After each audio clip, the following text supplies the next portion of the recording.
This week, we learn all diamonds are blood diamonds. You send dick pics to chicks so they know what they're working with, and nothing is more American than jerking off in the woods. Call 911 because these are the episodes you will never forget.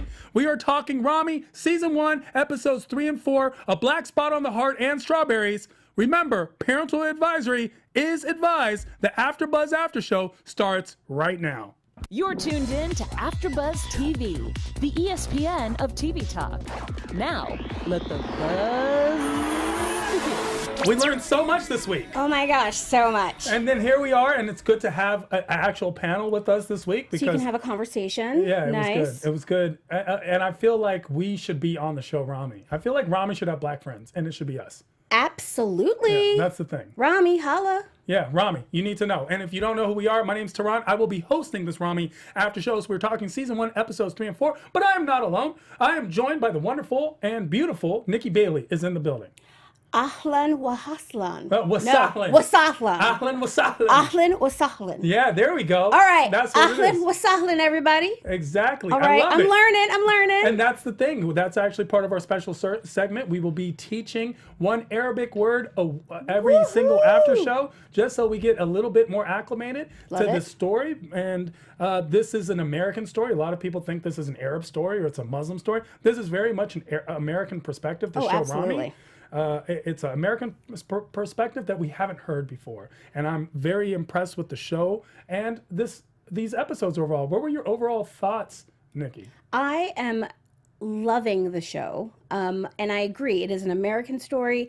And I'm so excited that we're finally getting a Muslim character in a lead role that has a real life. And, you know, he's a whole person. My view on the two episodes, they were so different. You know, so I guess I have to say for I felt like there were a lot of moments where I went, oh, that's deep. Oh, wow. A lot of like, I can't believe a lot of I don't believe this is happening. I hope this is a dream. Please don't send dick pics to Sarah. Wow. That would be my overall summary. I don't know. Sarah may or may not like it. I think it's a Sarah conversation, don't you think? It really is true. Well, I'll tell you what I had. First of all, overall thoughts on Ramy and these two particular episodes. We're talking 3 and 4, A Black Spot on the Heart and Strawberries. Overall thought was, first of all, Ramy is this millennial Muslim American tale. And it is a mixture of a show that's on FX and a show that's on Amazon. It is Arab American Atlanta. And there's a show on Amazon Prime called Informer. And if they melded these two shows and they had a kid, it would be Ramy. It would be Ramy. And it's the story, the way that it's the cinematography, the way that it's shot, the concept. It is provocative. Yeah. It is a strong perspective. And I always have to remind people, it is not called Muslim Americans. It is not called Muslims in America. It's not called American Muslim. It is called Ramy. Yeah, it's not This Muslim Life. Exactly. Right. Like it's specifically about this dude. And I love that you brought Ramy that up on the last Youssef. episode. And yeah. it is his perspective. And if you knew Ramy and if you've heard his comedy, you realize that this is very much a true to him, true to his life, and true to what he presents as a brand character that has come to life. Absolutely. And I love that. I mean, I love his stand-up, which lends itself so beautifully to a show like this, to telling these stories in a way that is personal and emotional and like, from moment to moment, laughing out loud to, and so to understanding. We're actually learning a lot on the show. And there's a great thing you pointed out, Nikki. You stated that I'm glad to see a Muslim American in a lead role. We've seen a Muslim American in a lead role. This time, he doesn't have any bombs. This time, he doesn't work for the CIA. Exactly. He's not running from or away or with Jack Bauer. Mm-hmm. That's why it's so refreshing. And people need to understand that this is a piece of Americana too. As we learned as children, this is a melting pot, and this is part of the flavor that makes up this soup that we call the United States of America. As it goes for the episodes 3 and 4, I would like to say that, first of all, we got 2 refreshing different points of view at the same time in 2 back-to-back episodes. Absolutely. Where they were extremely creative. We learned a lot. We get this conflict of not just being Muslim and an American, but Muslim and Muslim. And when I say that, I mean the different levels of religion and religious experience that one seems to have. Everyone just seems to think that Islam is this conservative religion, and everyone who's in it is either ultra conservative or an extremist. There is no in between, and yet that's not the case whatsoever. We get to see a lot more of who Ramy is as a person. I'm loving Mo Amer. I'm loving Dave Maraje. I'm loving them. Their characters are amazing. And Steve. Absolutely loving Steve. Steve is just, I am so impressed that Ramy had the foresight. Look, when we use the term woke, we usually think of the African American experience. Absolutely. Like woke means black. Woke, you understand things about the black community. No. This show is extremely woke. It's all the way around woke. Yeah. I mean, that we have, a differently abled character who is kind of an asshole is lovely. It is. I mean, in the same ways that we sort of pigeonhole Muslim Americans as ultra-religious, conservative, whatever, we also pigeonhole people with different abilities, so if you're in a wheelchair, you must be stupid, or you must be, 100%. So like, I love that we're getting to see these fully well-rounded characters who are real people. I also enjoyed that in episode 4, we get this flashback. Now we get a basis for who Ramy is, where Ramy, now we don't just get to see 20-something Ramy. We're now looking at teenager Ramy, pre-teenager Ramy, growing up, what that experience was, and something that isn't really talked about on TV, where it reminded me a bit of Sopranos. The parts of Sopranos that weren't gangster related or mafia related, it was such an insightful perspective of what it must have been like to be Middle Eastern or Arab and American right after 9/11. And a kid. I mean, so many different things there that are really sort of informing us about things that I'd say that most Americans don't know because we haven't had this on television before. Yeah, 100%. A lot of things play. This episode, we are going to be breaking down by episode 3, A Black Spot on the Heart. We're going to be breaking it down. We're going to talk about, first of all, Islam and Judaism and how they play and the differences and similarities. That's actually a big point of contention between a lot of people, and the show plays it out perfectly. We're going to talk about Arabic as a second language because it does also play a part, and the wedding customs in the Middle East. We're going to discuss praying, Ramy doing ecstasy. That was fun. Hi, Ramy talk crazy. He's talking crazy. White Muslims, which unbeknownst to people, believe it or not, is a thing when a believer commits a sin, and cleaning the mosque. That's what we're going to talk about episode 3. But then we're going to discuss and break down episode 4, changing a lot of gears as we go into strawberries. We're going to talk 12-year-old Ramy. We're going to talk parents don't close the door. We're going to talk some 9/11. We're going to talk walkie-talkie. We're going to talk about another similarity between Jews and Muslims and being scapegoats. We're going to talk show us you're not a terrorist, and that's a test that a lot of Middle Eastern, Muslim, and brown Americans had to go through right after 9/11. Discuss a little bit of James' pool party that none of us know how it went down. Ramy and his opinions and paranoia, and then of course the huge conversation with Osama Bin Laden that happened, which was, this is when we say, when we say woke, we mean wake up to Ramy. Honestly, best show on Hulu. Absolutely. Let's begin with episode 3. Did you have an overall thought about episode 3 on its own?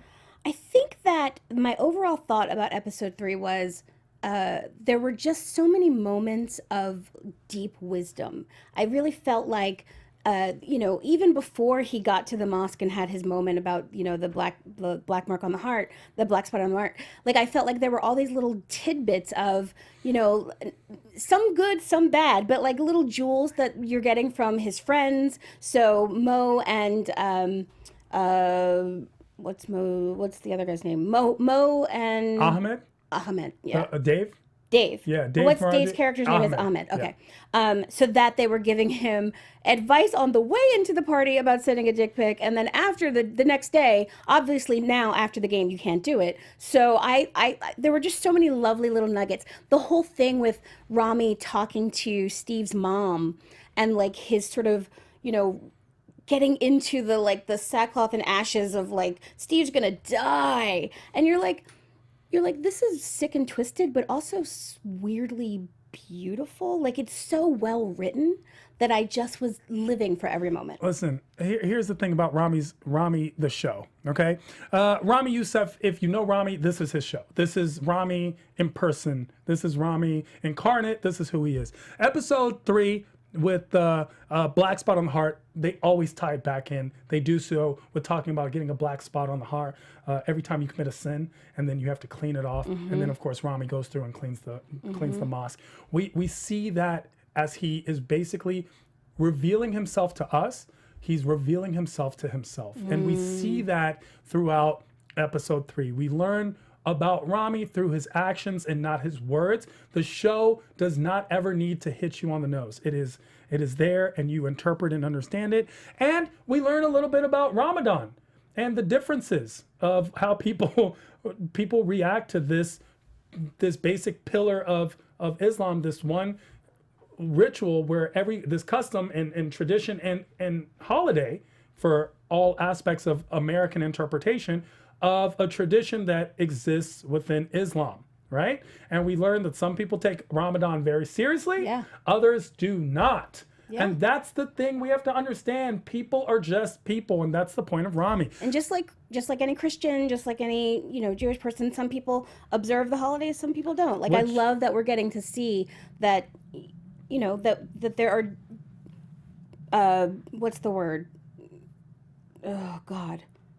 That looks like a submarine. I'm going with submarine. Thank you. It's not a submarine. Okay.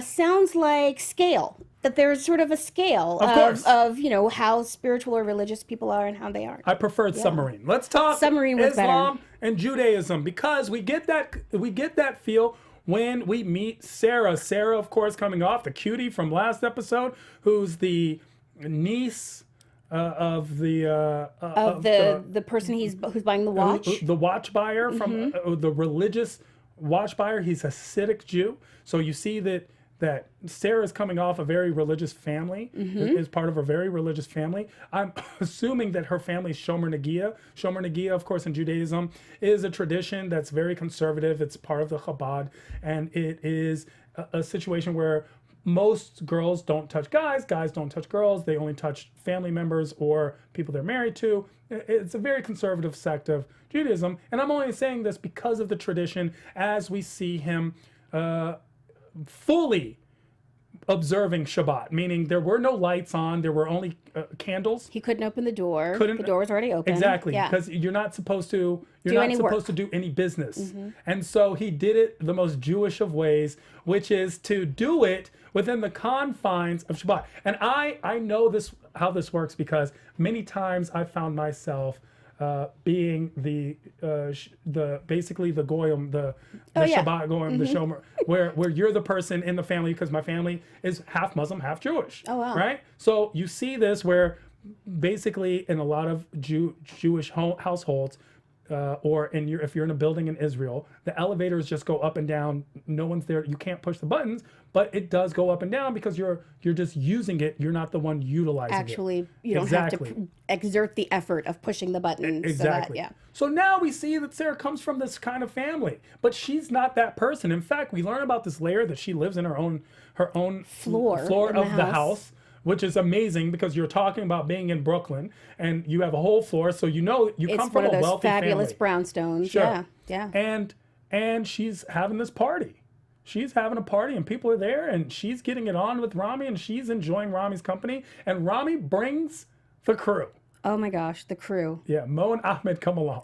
And Ahmed gets in there, and he's in there like literally 30 seconds before he's like, nope, I'm going to go somewhere else, find a quiet spot to pray. Yeah. But not because he's specifically religious. It's actually because he's just older. He's already married. He's like, what do I need a party for? Exactly. What am I doing? I'm just going to get in trouble. I love that his highlight from the party was the mattress. Yeah, it was such a good I have been that person. Yeah, yes, I get it. Yeah. And that's the thing. People are like, oh, he's doing this because he's Muslim. No, he's actually having a great time. He just is kind of an introvert, and he doesn't want to get in trouble. He's doing his own thing. Yeah. Exactly. Mo's on the other side. Mo's partying. Mixing drinks, dancing.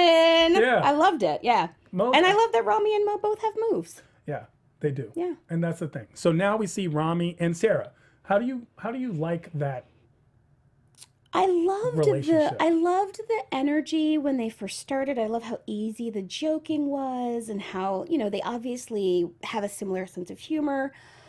I just wish that in that moment when she was about to make that decision, that she had What checked decision? the decision about taking the Ecstasy. ecstasy pill. I wish that she had checked and said, "What do you think?" Because I thought they had something that could have become something awesome. Of course, it could have also become a Romeo and Juliet, like Montagues and Capulets or whatever. So like That's what I feel like it's building up to, yeah, me right? Because too.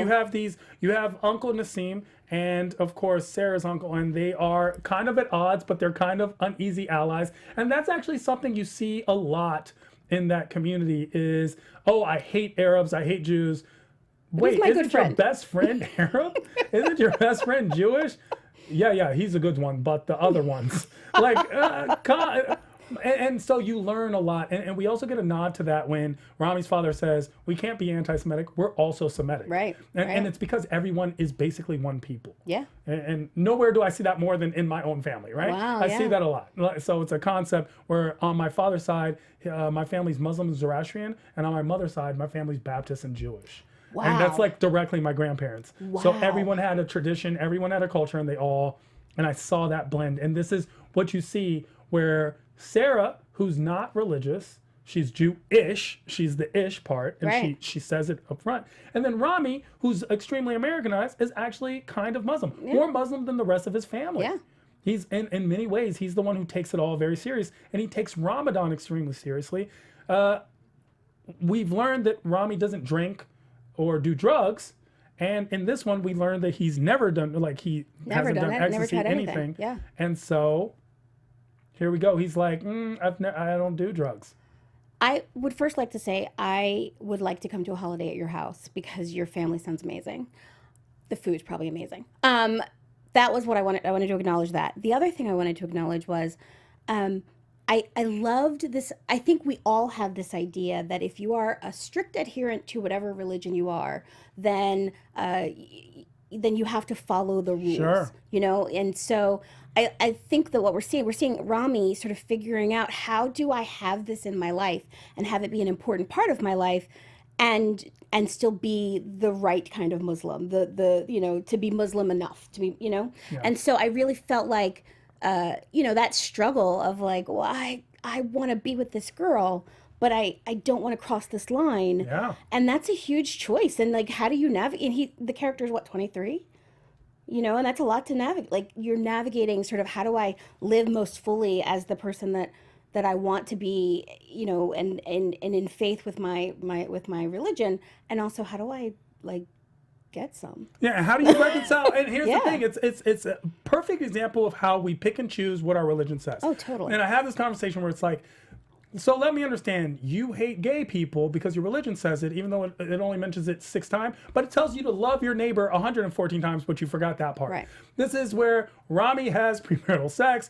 Rami has gone out. He's done things that, of course, are technically quote unquote anti-Islam or Right. against the tenets of Islam, but he draws the line on his own principles, or he has his own rules that he follows. Yeah, he and has his adheres to. own sort of, I'm going to observe these and not these. And his friends even call him out on it when they get to breakfast the next day. Exactly, Yeah. they call him out, and that's something that happens because everyone, for some reason, takes Islam as if you're that strict. And when I say there's a comparison between Islam and Judaism, let's talk about things like covering.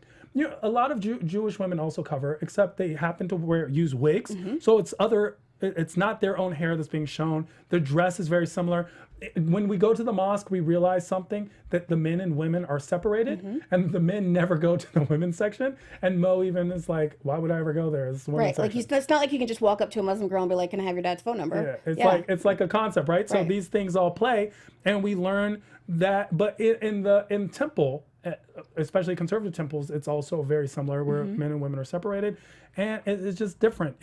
And we get that play from Uncle Nassim where he says, it's our job to protect the women. It's not that we don't trust the women, it's that we don't trust the men. It's interesting. It's its own rules, right? Its own logic that doesn't always play, And especially in the Western world. I thought it was a really important point of logic. That wasn't from these 2 episodes, but I thought it was a really important thing to highlight because I think Americans tend to think of hijab. Is that how you say it? Hajj. No, the covering. Hijab. They tend to think of hijab as something that men do to women and forget that women have agency and they can make their own choices, and so if a woman decides to cover, like his mother doesn't cover, then that's her right. And I thought it was really... His sister doesn't cover. Yeah, like, his sister doesn't cover. At And all. I thought it was really beautiful that I mean, Uncle Nassim I wanted to hate, but I loved him. And I thought it was Such a good character. thought it was really beautiful that he said it that way because I think that shifts the perspective for people. It does. And we get Yeah. Uncle Nassim in the beginning of this episode, thankfully, because we missed him. Uncle Nassim, of course, he's selling diamonds, like, and the customer, is that a blood diamond? It's like, no. It's like, The blood's not on my hands, yeah, so I mean, yeah. it's like, and then Rami's like, wait, but you said that. Do you know? And he's like, I don't know. All diamonds are blood diamonds. Right, And that's such a profound thing to say. That all diamonds are blood diamonds. All of them have been ripped from somebody. Mm-hmm. And it reminds us of things like colonialism and that extortion that happens, especially in Africa, because we Right, the hate rape to of talk the about land, that. and we hate don't to talk about it. You're and so it's so right. real. Yeah. And it's these little gems that Uncle Nassim throws out that are amazing. Speaking Arabic is a point that comes to play as Rami is now meeting the imam, hooked it up, and is like, hey, got a girl waiting. It's Ahmed's cousin, and she's in the room, and he goes there, and she's cute. She's hijabbed up. Yeah. And they're talking, and then... Wait, was this an episode? No, this is like a play where now we're talking about like how it works in the mosque, because Okay. when it comes to is the praying. The praying is something that always comes up, right? Yeah. So here we are, like, this is what I mean by the contention of how Islam is sometimes it's strict, sometimes Right. based on people, just like anything else. So now we see different people pray. We see Ahmed praying at the party. We see Rami basically praying whenever he gets a chance. Yeah. Wants to wake up and get to pray. We see them praying. How did you perceive that praying culture where Islam is sometimes it's strong, sometimes it's not? It's always, I was raised in a Christian family. My dad was a minister. And then I went Interesting. And then I went to seminary. So I have a Master of Divinity degree. Sheesh. And so, but I've always... Ahlan wa sahlan. Welcome. Ahlan wa sahlan, Yeah, right? yeah. So I've always, I've taught world religion classes, and I've always admired praying 5 times a day. Sure. I'm in Islam, and it's a beautiful, like the fully embodied form of prayer, which I really think is beautiful. And I think, like, I, as a Christian, am always slightly uncomfortable when I see Christians praying on television. Like, when I see a Christian character pray, I'm always like, Why? Why does it give you that feeling? I think because we kind of play at religion in this country, and so, like, there are those of us there are people who are like super stringent about and strict about their religion, but there's something about like, I think the entertainment industry sort of thinks of religion as sort of like this sort of silly thing that people do, and I always feel like it's never 100% sincere when I see a character praying on television. But what did you think about what did you think about Muslims praying? But what I loved about what I was going to say was, Sure. what I loved about this is it's such a part of life. Like, it's such an ingrained part of life that, I'm at a party, but I still got to get my prayers in. So I'm going to just Exactly. hop I'm over so into glad another you room and saw just it that way. yeah. Because that's how it was being. That's what the point of it was. Yeah. Is to show the ubiquitousness of praying. It's a prayer. It's not more severe because it is a little more entailed. It's a prayer.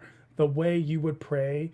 And I spoke about Allah last after show, where I explained Allah simply is the word God, and that's how praying. And we see Mo pray, and he prays, and we see Ahmed praying, and he's praying next to an Israeli flag, and that's such a strong image. Oh my gosh! And it so shows strong. you, Yeah. hey, there is no conflict. Like, you don't have to be you can be pro-Israel and Absolutely. pro-Palestine, pro-Judaism and pro-Islam.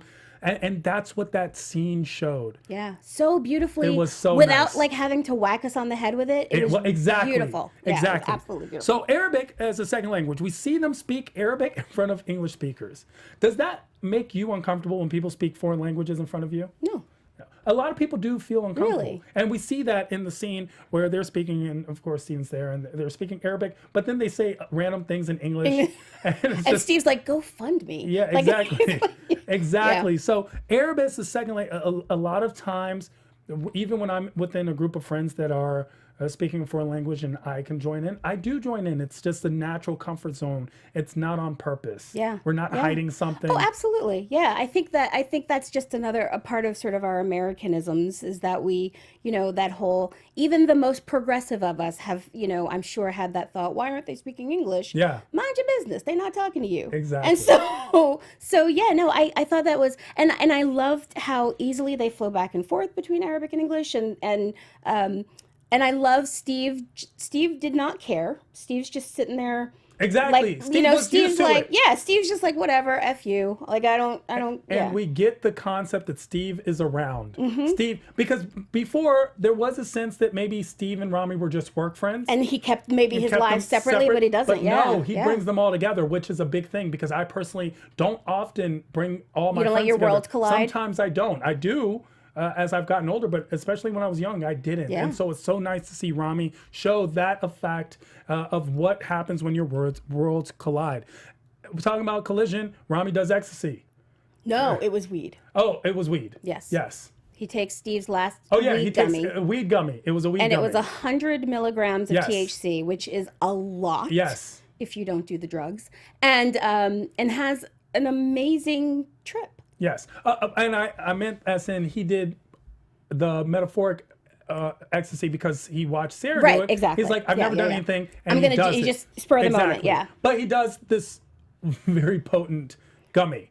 Incredible. Edible. Yes. And if anyone knows how edibles Do work. not mess with edibles. You don't mess with edibles. A lot of people, I've never done drugs and I know, I'm aware of it. I wouldn't just take a brownie. No. Not Acc- 100 milligrams Exactly. of THC is a lot. Is a lot. If They tell you to start at 5. Exactly. I was going to point that out. yeah. That's exactly Yeah. it. They tell you to start at 5.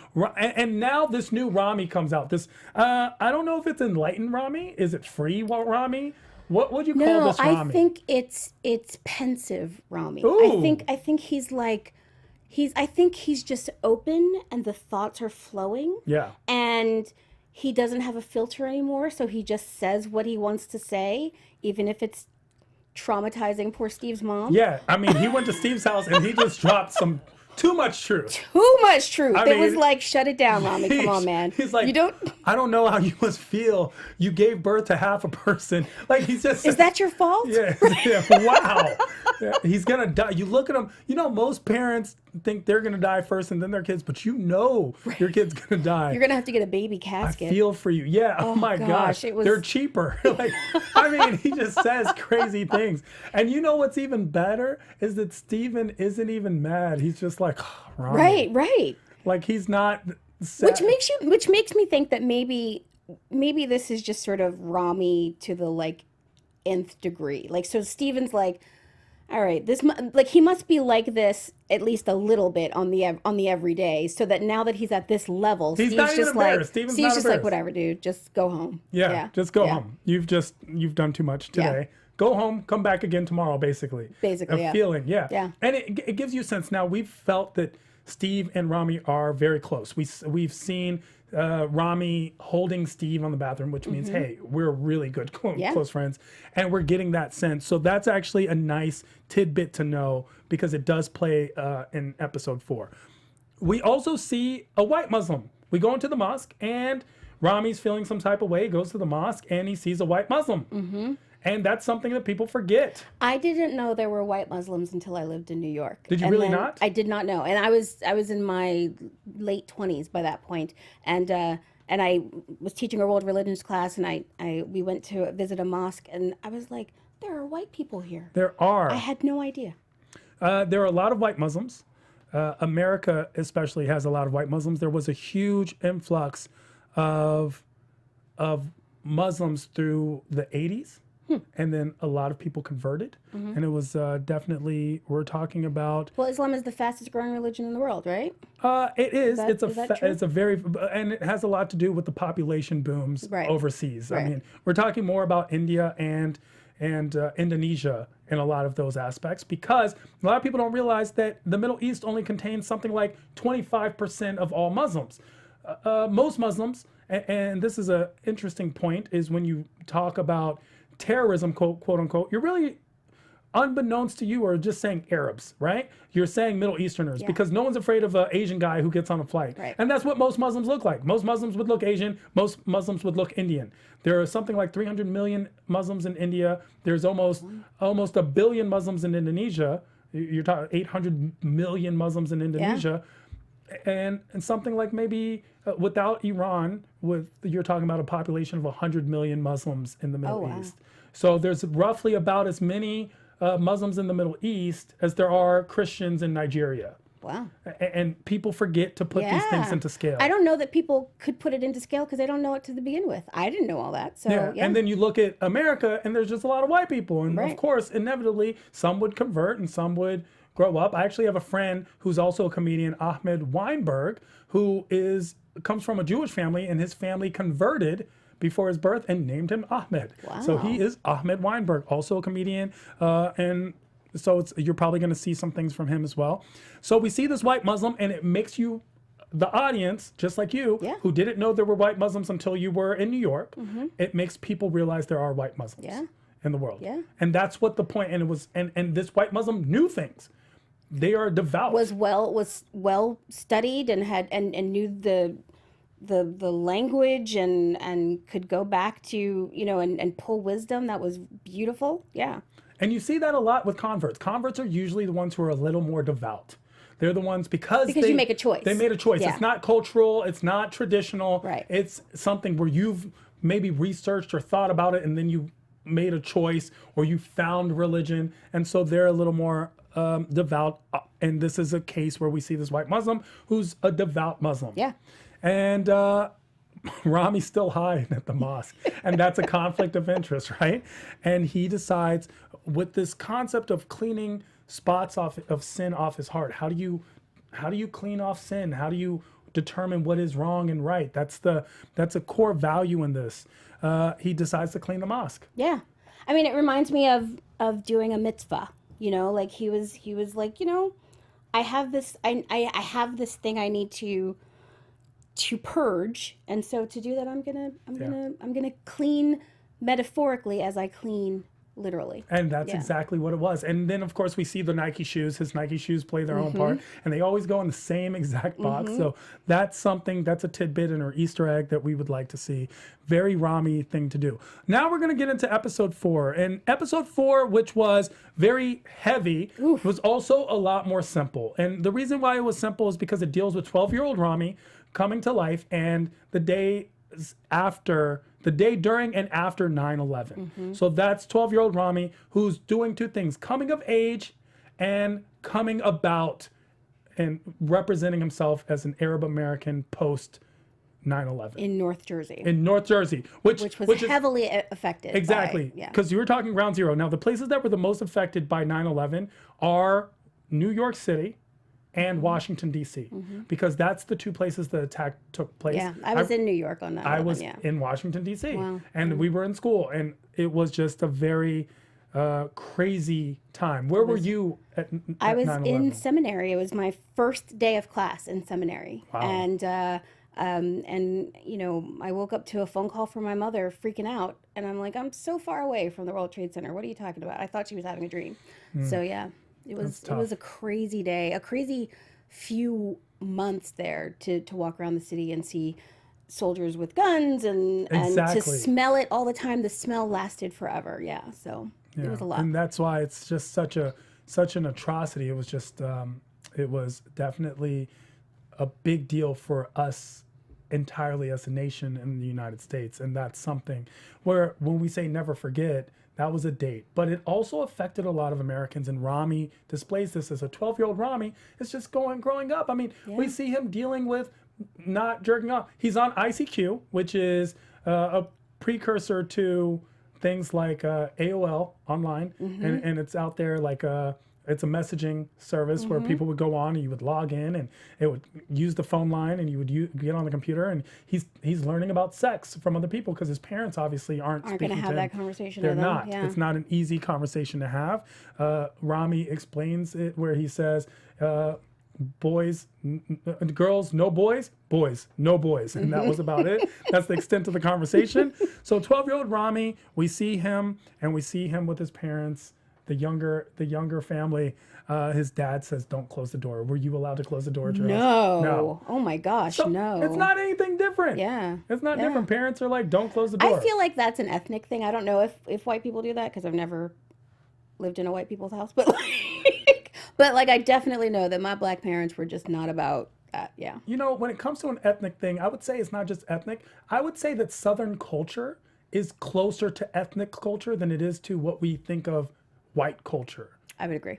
And that it doesn't matter if you're Southern black, Southern white, Southern whatever you are. When you're Southern, there is a very close similarity between ethnic culture that's a lot closer, actually, I would say. Yeah, I would agree. And Midwestern value, and all those things would actually play a lot more places. So when you think of conservative Muslims, they're not that far off from conservative evangelical. Yeah.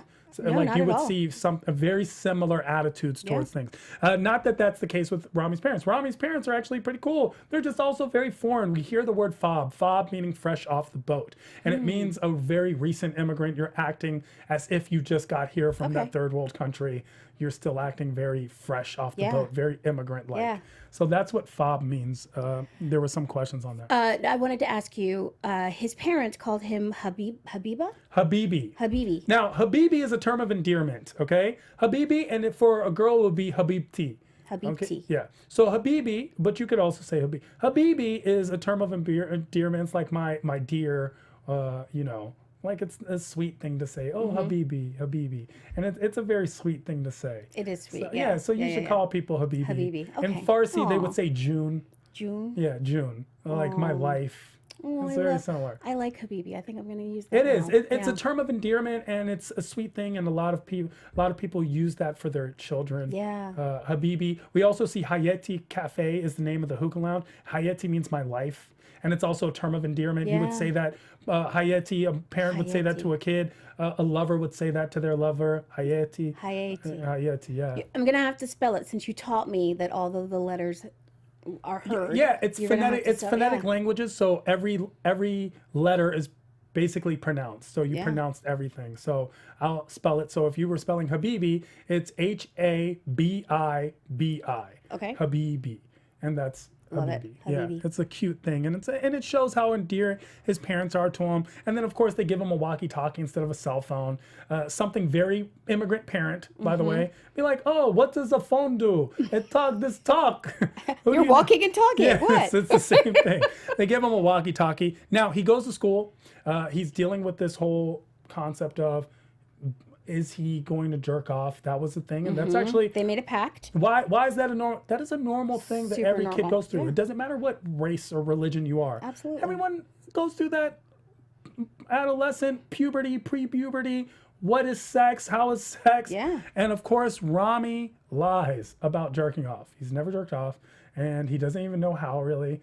And they're like, "Have you ever jerked off?" And they talk about it later, and he's like, "Yeah, Yeah, six six times." times. Like he's Oh, trying Rami. to overprove. Yeah. Like I'm so because 9/11 happens and he has to prove, and they feel like the most American thing you can do is, "Have you ever jerked off?" Don't even lie to us. It's like, yeah, 6 times. I do it all the time. All the time. Wow. Bless his little heart. Yeah. Yeah, that would be painful. And they sent him to the woods. First of all, why would you go in the woods why would you send somebody into the woods to jerk off Well, on a leaf? he had to prove it. On a he had leaf. to bring it back and prove it Oh to my them. gosh. What an alienating experience. I mean, Yeah. all I could think was watching that was, this is going to cause a fetish. He's going to end up with a fetish about magazines and, like Good Housekeeping magazines, because this is how he discovered how Yeah, to jerk off. And so. here's the thing. This isn't the only show. So 9/11 happens, Mm-hmm. and he's in class, and everyone's kind of looking at him. Even the teacher is looking at him. Yeah. And then his walkie-talkie goes off, and it just looks suspect. They're speaking Arabic. And they're asking him how he is, if he's okay. Rami, come Right, in. right. You know, and it doesn't matter because all of a sudden all Arabic sounds like And 9/11 bomb, bomb, bomb. And all he's getting is, I am so obviously different. These people are staring at me.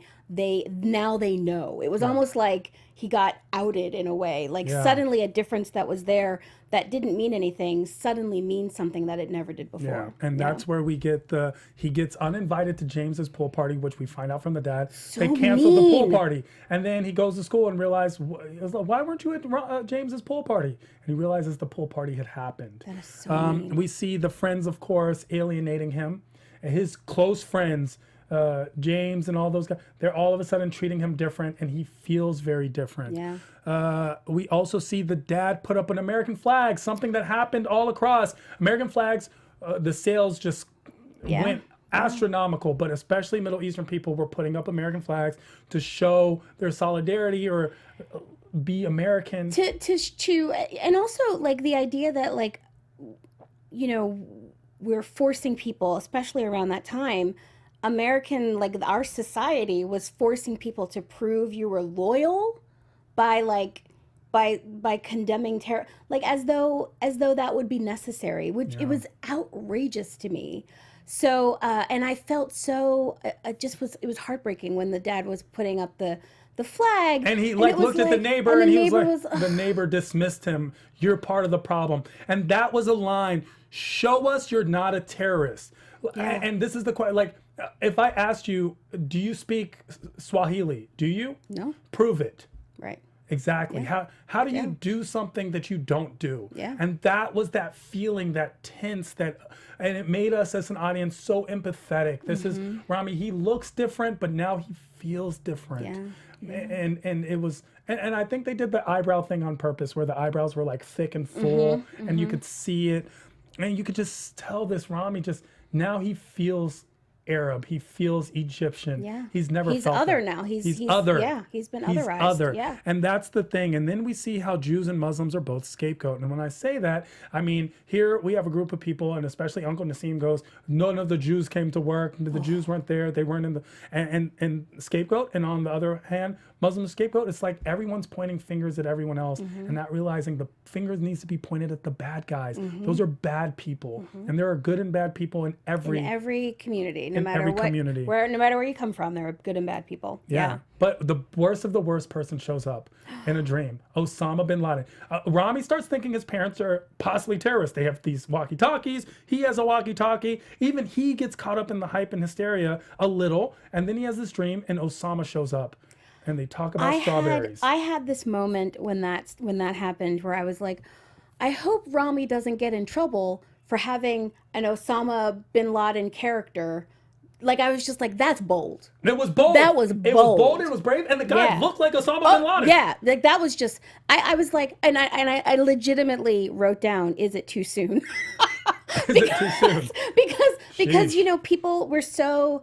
It's obviously not too soon, but I think that, like, it's almost like in comedy, there's this can you tell Holocaust jokes, like can you tell 9/11 jokes, and like so here he is in a sitcom dramedy with Osama Bin Laden eating strawberries and looking for whipped cream. And talking about that strawberry, and that is very important because it is a factual tale, but it's also something that's used to radicalize. And Rami was not radicalized, and he was like, no. I won't eat strawberries when it's not season, but I'm not like you. I'm not like you. And that was the huge point of it. I'm not like you. Yeah. So we see that Rami knows that there is a difference between extreme Muslims and Arabs and himself and his family and others. He decided in that moment, not only who he wants to be in, the world, but who he wants to be to the world, like he's saying, look, I am a Muslim American and I am who I am, but I am not that. And you will not make me that. He is not that, and you can't make him that. Yeah. That's awesome. We have basically summed up all of episode 3 and 4. Let's get into some news and gossip really quick because It's exciting news. Woo-hoo-hoo! And exciting gossip. Oh my Ramy goodness. has been renewed. 10 episodes have been ordered by Hulu. Ramy, which has been controversial, but everywhere. You can't drive anywhere in LA without seeing a billboard for Ramy. And it gets a season 2. They better get a season 2. Yeah. This is an incredible television show. It is. Oh my gosh, yes. Yeah, Hulu, welcome to the woke fold. Yes. Amazing. You're there. Yes. And we love this character, this creation. And we also see, of course, at the end of episode 4, that friendship with Steven Starts. exactly. in It the starts because sweetest they way. both feel Yeah. like outcasts. Yeah. And they find each other, which we're going to learn more about as we go into season 2. That's going to be a huge bonding. Yeah. So that's going to be the most fun. So let's play our game where we learn a new word. Yes, let's. Takalama Arabi, that's the name of the game. Our special segment, Takalama Arabi, where we learn a useful concept in Arabic. This week, we're going to learn Eid Mubarak. Eid Mubarak. Eid Mubarak. And now, especially on the heels of Ramadan. That's a holiday, right? It's an a tenet. observance? Exactly. So it's where you fast from sunup to sundown, and you observe all the tenets as you basically give into one of the pillars of Islam. It begins Monday, May 6th. So when it's completed, you will be using Eid Mubarak, Ramadan Mubarak, which is basically not the term happy, but like congratulations on your Ramadan, or So you would say Ramadan Mubarak. Mubarak. Yeah. Okay. Or Eid Mubarak. Exactly. Okay. Exactly. So All there right. you go. That's as simple as it gets. You want to wish someone a happy holiday? That's how you do it in Arabic. See, we Eid don't fool Mubarak. around here at AfterBuzz. You don't just get entertainment; you get education. That's right. And we appreciate each and every one of you for making us the ESPN of TV Talk. Remember, this panel isn't just us, it's all of you at home as well. So please comment below. Let us know what your thoughts are, theories, and all your opinions. More importantly, if you're on iTunes listening to us, give us that 5-star rating we so much deserve. This panel isn't just us. All of you are on this panel. Thank you so much for making us the ESPN of TV Talk. Yeah. So, predictions. Predictions. Your AfterBuzz TV predictions. I predict that Ramy is going to have a beautiful romantic experience. And I hope we get to see more of Dina, because I think she's a total badass. She's amazing. And I do believe we'll get a lot more of Dina. And because the next episode is due the Ramadan, and that's where we get a lot of the concepts of Ramadan, especially going into Ramadan, which is a brilliant move by Ramy. Ramadan is going to be starting May 6th for the next month. I feel that we get more of that concept of the clash between what is Muslim and what is not. And that's a huge point of contention for this show, Ramy, where it says, as you pointed out, Nikki, that there's a huge scale of Muslim, and it doesn't mean you're any more or less Muslim. Right. You just are either you're more attuned to the religion, or you're not. It doesn't make you any less or more of a good person. And that's a huge part. And we have that scale when it comes to Christianity, and more of us need to understand that it also exists with other religions, especially Islam. So that's my prediction. I don't know, where can people find you if you want to be found? I can be found at Nikki Bailey _ on all the social medias. That's great. I'm going to find you. I'm going to follow you. Awesome. I'm going to follow you. Oh, Where can we follow me you? At I am Tehran all across the board, because guess what? I am Tehran. IAMTHRAN. And find me on a slew of other AfterBuzz after shows as I host and talk about all your favorite TV shows. So until next time, we're going to be talking about our favorite TV show, Ramy, episodes 5 and 6. Same Ramy time, same Ramy AfterBuzz channel. Buzz you later. Our founder, Keven Undergaro, and me, Maria Menounos, would like to thank you for tuning in to AfterBuzz TV. Remember, we're not just the first, we're the biggest in the world, and we're the only destination for all your favorite TV shows. Whatever you crave, we've got it. So go to AfterBuzzTV.com and check out our lineup. Buzz you later. The views expressed herein are those of the hosts only and do not necessarily reflect the views of AfterBuzz TV or its owners or principals.